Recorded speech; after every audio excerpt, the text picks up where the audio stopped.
Hi guys! Welcome back sa aking YouTube channel. I'm Lelji Padulina. Sa video nito guys ay samahan nyo ako sa muli natin pagde-deliver, no? Pasensya na kayo guys kung ngayon lang ulit ako nakagawa ng video. At bawi ako ngayon guys. At sana ay nandiyan pa rin kayo at sumusuporta sa akin at sa mga baguhan pa dyan na ngayon lang nakapanood ng aking YouTube, ng aking video, ay maaari mang humingi na isang subscribe para like ang updated sa ating mga ilalabas na video.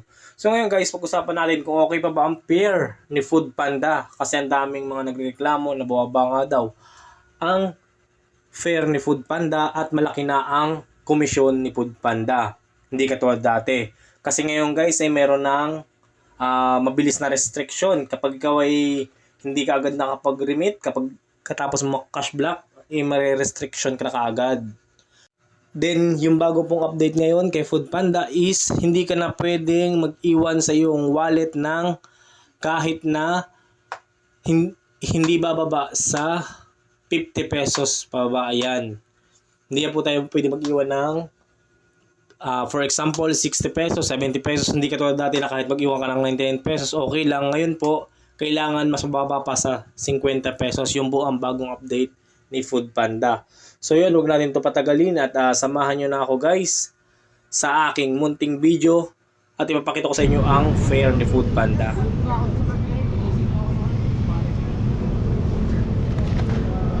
Anong pangalan ma'am? Anong pangalan?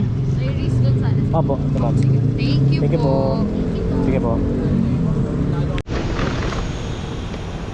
Leia po, Leia.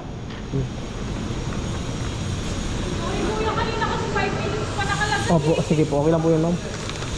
Thank you po, ma'am. Sige po.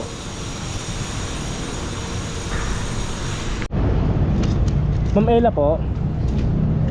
Thank you po.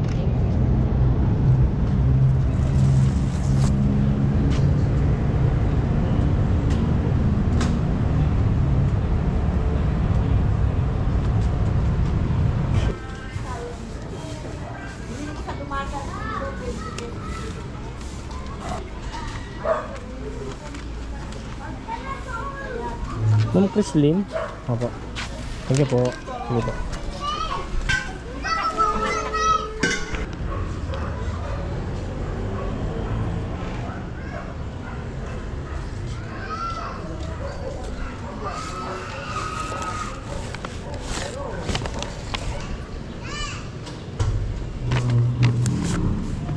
Ronjel po.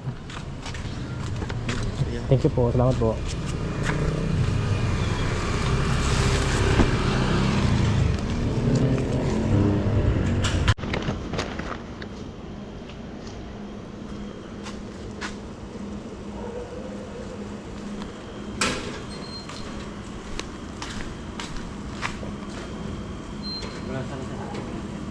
Sige.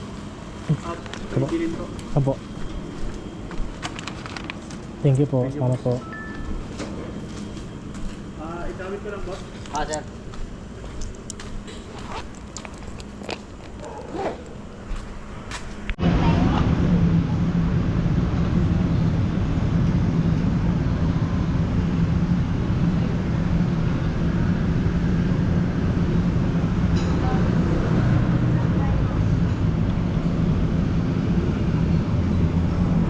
Kung nakarating ka hanggang dito sa dulo ng video ay maraming salamat sa iyong panonood at huwag mong kalimutang mag-subscribe para like ang updated sa ating mga ilalabas na video.